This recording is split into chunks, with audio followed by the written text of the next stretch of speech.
No, I can relate, man. I had I've been going through. So I guess this is when y'all said how have you been? I didn't tell the complete truth.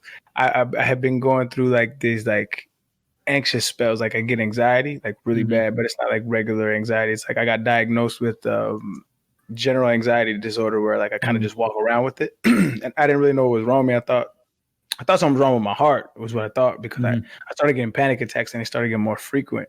And it's like, I don't know if you guys have ever had a panic attack, but it was like, it's like the worst fucking feeling. You feel like you're going to die. Do you ever go unconscious? I almost did twice. But like the paramedics came right before that happened. And I think their presence just calms me down. Yeah. That's what they said was about to happen to me the first time it happened, because like it's one of those things where I don't know if anybody's experienced to this degree, but it's like your limbs actually like lock up. Like to like where like you're like it was like this like, and I was like and at that time I didn't know what it was, so I was like, oh, what the fuck is this? So it's, and it's starting to creep up, like the muscles are starting to tighten all the way up my arm, and you can feel it, and I felt it on my jaw. I was like, oh shit, I'm like slowly dying. You ever seen that scene in the Matrix where Neo has that silver shit running? Yeah. I was like, oh, I'm watching it go over. It's just weird as hell. But so those started happening like more and more frequent, and I didn't know what was wrong. I actually went on tour for my music early January before all this COVID shit hit, and we did like all like southern states, a southern tour. I mean, and so we drove from Florida to Texas, and we were gonna finish. We had 3 cities in Texas to finish out the tour, and 20 minutes outside of Houston, I get a bad one, and I had never felt it because like my arms was like feeling tingly, and I thought I was like, okay, this is for real a heart issue. And so we went to the emergency room, and they kept me overnight, and it was the fucking greatest hospital I've ever been to in my life, dog. And it wasn't like because it was me. This is how because like they were just like overly like happy to help with whatever. Like it was inside. I mean, I've been to mad hospitals. I've had like 14 surgeries throughout my career. Like I've been to hospitals like all the time, so I'm used to them. But like this was like insane. Like they woke me up in the morning, and my guy was like, "Hey, we're making a run for everybody on the floor. Like if you want some breakfast, like what do you want?" I was like, "What?" Like he was like, yeah, whatever you want. I was like, "Nah, I'm straight, bro. But what the fuck is wrong with y'all?" I told him, I was like, "Yo, this is by far the best treatment I've ever had in my life." They're like, "Thank you so much." We actually left. All of us like left our jobs in Methodist, which is like one of the biggest hospital centers in the world, like for like cancer as well, like in Houston. We left our jobs there to come here because we feel like this is how you're supposed to treat patients. And I was like, that shit is insane. So like if I ever die, I want to die there.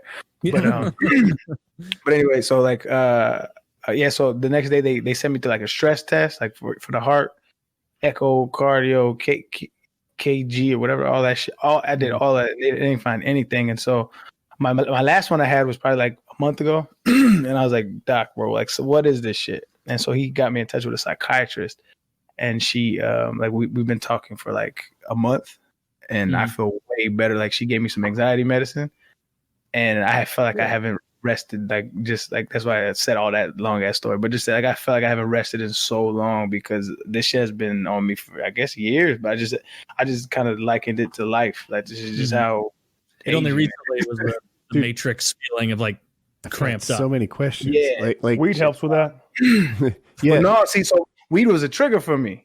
And so that's what started this whole shit. Was like I was always a smoker, but like one time I took a brownie, and the crazy shit is like we had cook. I had some homies visit from out of town, and my shorty, she made a whole bunch of brownies, and the whole weekend we was eating them, and everything was fine. And the very last one I ate, I locked up. I thought I was dead. It was the weirdest shit in the world. And then subsequently I smoked like 6 times after that.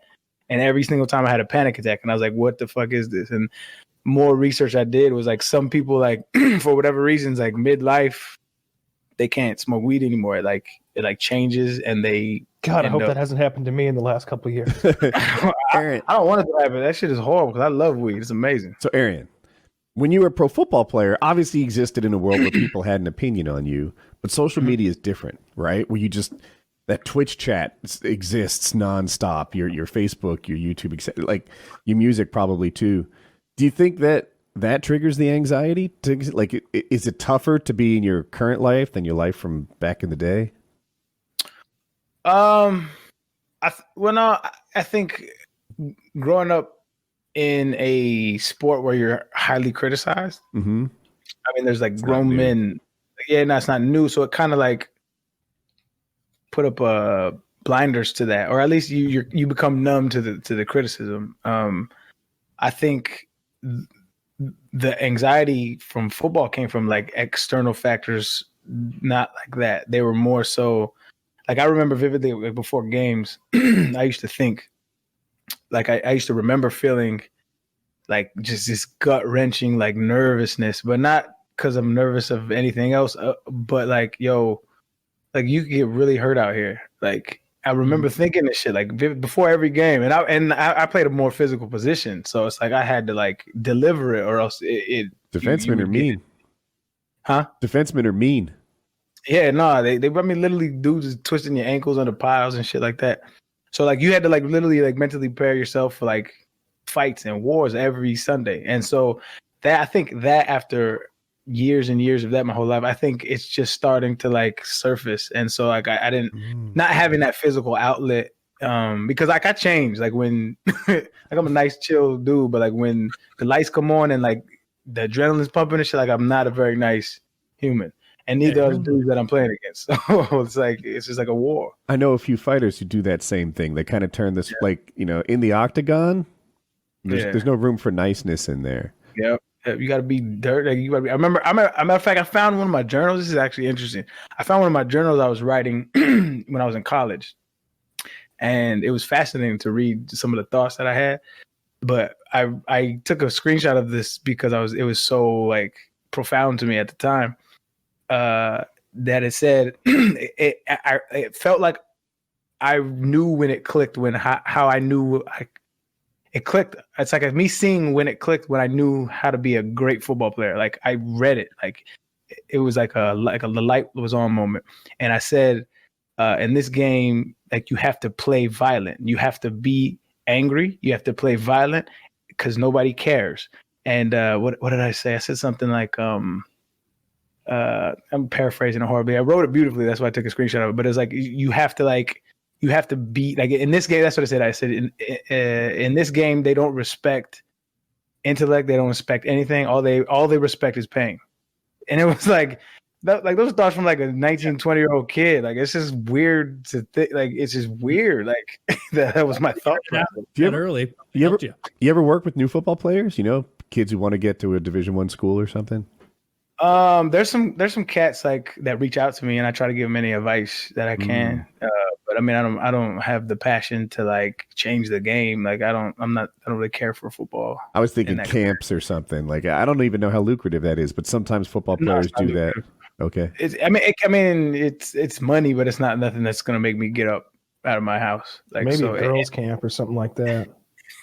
A girls' football camp? Yeah. Maybe I'm just not into that. I'm just not into football like that. Oh, so I'm not into football either. It's dude, anxiety attacks. Is that a driving problem? That's one of the. As you were telling me about the Matrix and the silver, I was like, what if that happens behind the wheel? Is that, or do you feel like that not at risk? No, people go through them. Like people. One of my good friends actually, his name's Ross Bolin. He has a pretty popular podcast too. He reached out when I started kind of publicly talking about panic attacks like a couple years back. And he was like, I go through it a lot. And he was like, I've been through this journey.